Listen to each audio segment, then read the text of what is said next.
गुरु प्रेमियों, गुरु गोष्ठी में आपका हार्दिक अभिनंदन।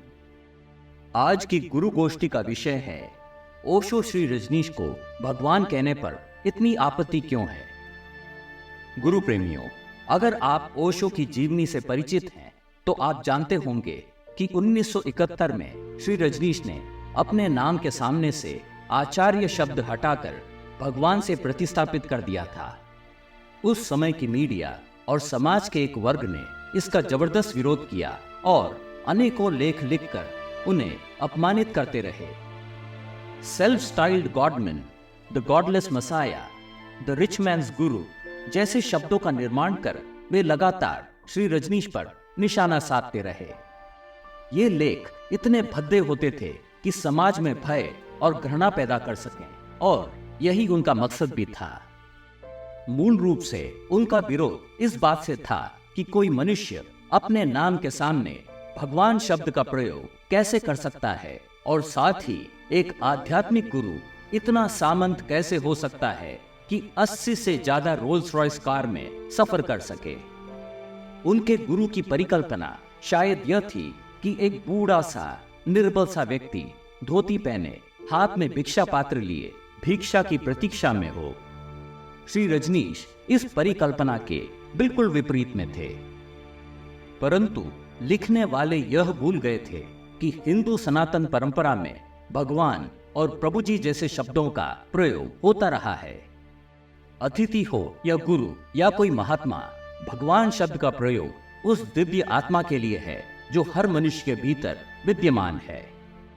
आश्चर्य तो यह है कि जब तक श्री रजनीश अपने प्रवचनों में कहते रहे कि अंत में मैं आपके अंदर बैठे परमात्मा को प्रणाम करता हूं, तब तक इन विरोधियों को और मीडिया के उन लोगों को कोई आपत्ति नहीं थी। शायद इसलिए क्योंकि उनके अहम की पुष्टि हो रही थी। जब वही संबोधन श्री रजनीश के नाम के सामने लगा तो वही लोग हाय हाय करने लगे। जब श्री रजनीश पूरे देश में घूम घूम कर प्रवचन दे रहे थे, तब समाज के ये ठेकेदार अपने एयर कंडीशन रूम में बैठकर उनके खिलाफ लेख लिख रहे थे। गुरु प्रेमियों, शायद आपको लगता होगा कि हम पुरानी बातों को लेकर क्यों बैठ गए, परंतु आपको जानकर अत्यंत दुख होगा कि वही मीडिया आज दूसरे नामों से वही कर रही है जो वह करती आई है। हाल ही में ओशो पर एक डॉक्यूमेंट्री आई थी जिस पर मीडिया के कई लोगों ने तरह तरह के लेख लिखे और टीवी चैनलों पर और यूट्यूब वीडियोस पर प्रोग्राम किए। आज भगवान को धरती छोड़े 30 वर्ष से ज्यादा हो गए हैं, परंतु जिनकी रोटियां उन्हें कोस कर चलती हो वे कहां रुकने वाले। जो लोग आज ओशो पर टिप्पणियां करते फिर रहे हैं, क्या उन्होंने कभी एक पल भी उस बुद्ध पुरुष के सानिध्य में बिताया है? यह एक बड़ा प्रश्न है।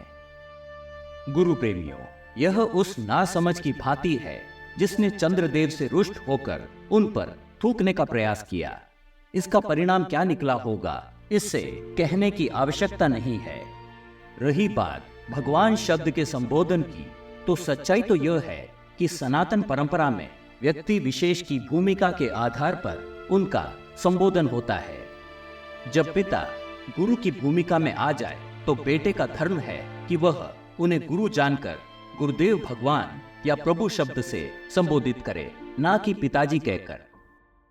गुरु प्रेमियों, क्या आप जानते हैं कि जब दद्दा अर्थात ओशो के पिताश्री ने उनसे संन्यास लिया, तब उन्होंने अपने पुत्र के चरण स्पर्श किए। इससे ज्यादा अद्भुत बात क्या हो सकती है कि एक पिता अपने आप को शिष्य जानकर अपने गुरु बेटे के चरण स्पर्श करे। वहीं ओशो की पूजनीय माताजी ने कहा था कि अब रजनीश मेरा बेटा नहीं है, अब वह मेरे गुरु भी हैं। जब उन्हें भगवान कहने में कोई आपत्ति नहीं, तो फिर इतना बवाल क्यों?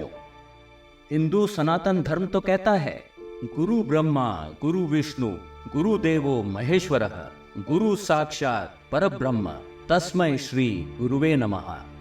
ऐसे में करनी और कथनी में फर्क क्यों? गुरु प्रेमियों, गुरु वह है जो शिष्यों को अज्ञान से उभरे अंधकार से ज्ञान से उपजे उजाले में ले चले। शिष्य हमेशा खोया हुआ होता है, तभी उसे गुरु की आवश्यकता होती है। शिष्य उस अबोध बालक की भांति होता है जिसे एक माँ की जरूरत होती है। माँ उसका पालन पोषण तो करती ही है, साथ ही अलग अलग रूपों में स्वयं को ढालकर बच्चे की परवरिश करती है। कभी सखी बनकर तो कभी शिक्षक बनकर। माँ तो अबोध बालक के लिए घोड़ा तक बनकर खेलती है।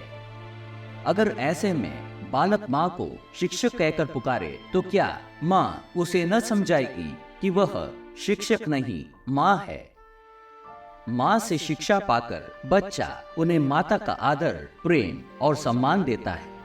ठीक इसी प्रकार हमारे सद्गुरु हमें सही तरीका बताते हैं, जिससे हम सीखकर उन्हें गुरु का आदर, प्रेम और सम्मान दें, ताकि वे हमें बहुत कुछ दे सकें। ओशो ने वही किया। उन्होंने हमें समझाया कि जिन्हें हम एक आचार्य मान बैठे हैं, वे तो स्वयं सद्गुरु भगवान हैं। एक बुद्ध पुरुष जो हजारों वर्षों में एक बार अवतरित होते हैं। उनकी चिंता रही होगी कि कहीं यह मौका हम शिष्यों के हाथ से निकल न जाए। सोचिए कितनी करुणा रही होगी कि उन्होंने स्वयं हमें सही संबोधन सिखाया। ठीक उसी प्रकार जैसे कुरुक्षेत्र के मैदान में भगवान श्री कृष्ण अर्जुन को समझाते हैं कि वे उसके सखा से कहीं बढ़कर हैं। वे तो स्वयं परम पिता परमात्मा, ब्रह्मांड शक्ति, प्राण ऊर्जा, ब्रह्मन श्री नारायण हैं, जो उसके सामने पार्थ बनकर खड़े हैं।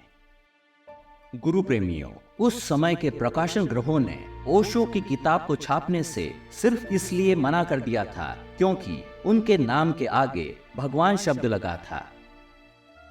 यह हमारा सौभाग्य रहा कि ओशो श्री रजनीश हमारे युग में अवतरित हुए, परंतु क्या ओशो के लिए उनका जीवन सौभाग्यपूर्ण रहा, यह कहना मुश्किल है। अपने जीवन के पग पग पर इतनी कठिनाइयों और तकलीफों के बीच भी वे मुस्कान बिखेरते रहे और ज्ञान की वर्षा करते रहे। ओशो कहते हैं, जिसने तुम्हारा अपमान किया है वह उसकी मौज है, उसे जो ठीक लगा उसने किया। जिसने तुम्हारा सम्मान किया है वह उसकी मौज है, जो उसके पास था उसने दिया।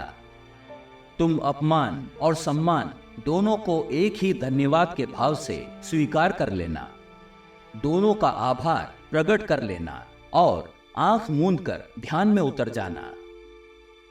परमात्मा तुम्हारे भीतर ही है, वह सब देख रहा है, सब सुन रहा है, जान रहा है। उसे दूसरों में ना ढूंढो, मान अपमान से ऊपर उठो, अपने आप को परमात्मा जानो। मन का विश्राम ही ध्यान है, ध्यान में उठो। गुरु प्रेमियों, हम हमारे प्यारे सद्गुरु भगवान ओशो श्री रजनीश के सुंदर मुखड़े को याद कर उनके चरणों में शीश झुकाते हैं। फिर मिलेंगे शीघ्र ही गुरु गोष्ठी में। कृपया अपने विचार कमेंट्स में जरूर लिखें। हम आपका हृदय से धन्यवाद करते हैं। प्रणाम।